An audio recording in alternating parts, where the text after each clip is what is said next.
2009년 전설 속으로 사라진 컬러 슬라이드 필름 코다크롬의 마지막 롤 36컷을 찍은 내셔널 지오그래픽의 대표적 사진가 스티브 맥커리에 대한 이야기를 시작하겠습니다.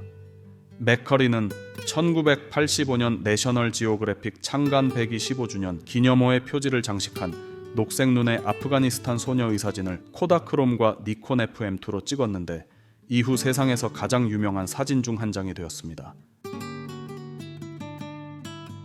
1950년 미국 펜실베니아에서 태어난 금색이 가장 위대한 사진가 중 한 명인 스티브 맥커리의 사진 여행은 사람과 장소의 이야기에 대한 깊은 열정으로 시작되었습니다. 생생한 포토 저널리즘과 인상적인 인물 사진의 대명사이기도 한 스티브 맥커리는 현대 사진의 거장으로 자리매김했으며 동물들과 인간, 환경과의 복잡한 관계를 자신의 렌즈를 통해 표출해낸 또 다른 그의 사진 작품들은 지구를 공유하는 생물들에 대한 감동적 찬사라는 평을 받습니다.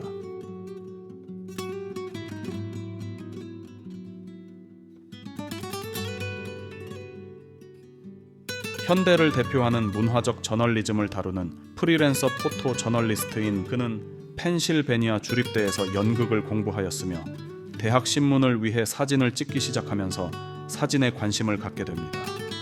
그 후 인도에서 1년간 사진 작업을 한 후에 파키스탄 북부를 방문하면서 1984년 당시 12살의 아프간의 파란 눈의 소녀를 만나게 됩니다. 당시 사용했던 카메라는 니콘 FM2의 렌즈는 니코르 120mm f2.3이었습니다. 이듬해인 85년 6월호에 내셔널 지오그래픽 잡지 표지를 장식한 아프가니스탄 소녀는 역사상 가장 유명한 잡지 표지 중 하나로 이름을 남깁니다. 18년이 지난 2002년에 아프가니스탄 소녀를 다시 찾아 화제가 되었는데 세월의 흔적 속에 여전히 타인을 경계하는 강렬한 녹색 눈동자만은 변하지 않았다고 합니다.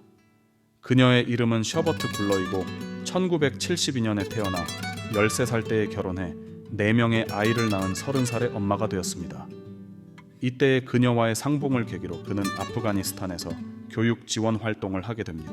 수많은 훌륭하고 감동을 주는 그의 작품들이지만 개인적으로 그 중에서 마음을 울리는 한 컷을 고르라고 한다면 마치 감동적인 동물과 인간의 관계를 그린 소설인 화이트 팽의 더 컬 오브 더 와일드와 영화 늑대계, 그리고 마이클 모퍼고의 소설 워호우스와 스필버그가 만든 영화 워호우스를 보고 난 후에 드는 감정과 동일하게 느끼게 됩니다.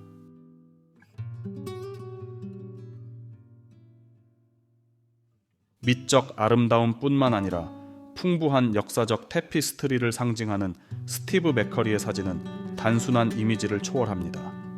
그것들은 시간 속에 얼어붙은 가슴 아픈 이야기들을 포함하며 인물들의 영혼을 한 프레임에 담아내는 능력이야말로 그의 사진 예술을 시대를 초월하고 귀중하게 만든다는 평을 받기에 부족함이 없어 보입니다. 그뿐만 아니라 그의 작품을 돋보이게 하는 것은 이미지를 통해 심오한 이야기를 전달하는 그의 뛰어난 능력입니다. 그의 사진들은 생생한 색상 팔레트와 감정적 깊이로 특징 지어지며 인간의 투쟁과 기쁨의 본질을 담고 있다는 말을 듣습니다. 이런 단순함과 복잡성을 모두 갖춘 세계를 보여주고 있는 그의 작품들은 그가 탐구한 다양한 문화와 풍경에서 비롯되었습니다.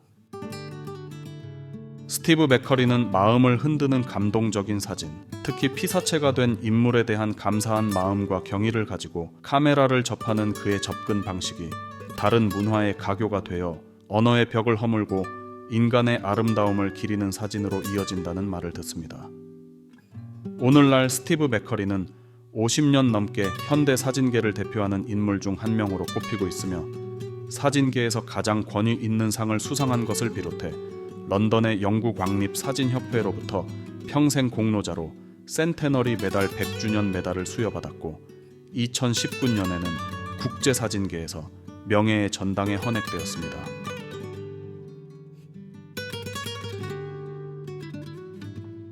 맥커리는 누군가를 촬영하는 가장 좋은 방법은 그의 눈을 실제로 들여다보는 것이라고 생각하는데 그 눈은 그 사람에 대해 많은 것을 말해준다라고 했습니다. 요즘 세상에 쉽지 않은 이야기이긴 합니다. 코닥의 전설적인 필름 코닥크롬이 종언을 맞이하기 직전에 맥커리는 코닥사에 그 마지막 롤을 촬영할 기회를 달라고 부탁을 하였고 코닥은 흔쾌히 그에게 마지막 롤 촬영을 의뢰하게 됩니다. 그리하여 그의 니콘 F6 카메라에 삽입된 필름은 역사적인 36장의 마지막 코다크롬 사진을 남기게 됩니다. 스티브 맥커리는 여느 때처럼 긴 여행을 떠났으며 9개월간의 계획 끝에 그해 6월에 떠난 6주간의 오디세이 여행이었습니다. 처음에는 인도 봄페이와 라자스탄, 그 다음에는 이스탄불과 런던에서 촬영을 마치고 뉴욕으로 돌아와서는 명배우 로버트 드니로 등을 마지막 롤로 촬영합니다. 이 여행의 지오그래픽 채널 TVE 제작진이 동행하며 1시간 분량의 다큐멘터리도 찍었습니다. 마지막으로 맥커리의 인물사진 촬영 시의 유의사항과 앞으로의 계획에 대해 모 사진 잡지사와의 인터뷰 소개로 끝을 맺으려고 합니다. 잊지 마시고 좋아요와 구독 클릭도 부탁드립니다. 인물 촬영 시에 유의할 점은 3가지 정도인데 첫째는 분위기 조성입니다. 피사체가 되는 사람을 릴렉스하게 만듭니다. 카메라맨과 카메라를 상대가 가능한 한 의식하지 않아도 되는 분위기를 만드는 것이 중요합니다. 두 번째로 신경 쓰는 것은 빛입니다. 빛의 질을 잘 판별하는 것입니다. 마지막으로는 절대 순간을 놓치지 말라. 그 사람의 인간성이 엿보이는 순간을 포착합니다. 카메라 기자재에 대해서 언급하기를 라이팅, 렌즈, 카메라, 메모리 카드 등이 분명히 작품에 영향을 미치지만 그다지 세세하게 생각하고 싶지 않습니다. 저에게 가장 큰 목표는 무엇보다 좋은 사진을 찍는 것입니다. 지금 관심을 가지고 계획하고 있는 것 중 중요한 한 가지는 세계의 불교 문화를 쫓는 것입니다. 일본, 중국, 인도, 버마, 티베트, 미얀마 등 아시아를 중심으로 세계 각국의 불교 문화가 확산되고 있지만 오랜 세월에 걸쳐 각기 다른 스타일을 보이고 있습니다. 그걸 사진으로 표현하고 싶습니다. 불교 문화를 통해 저는 더 깊이 아시아를 알게 될 것입니다 고 했습니다. 그런데 한국은 언급하지 않았다는 것이 좀 아쉽습니다.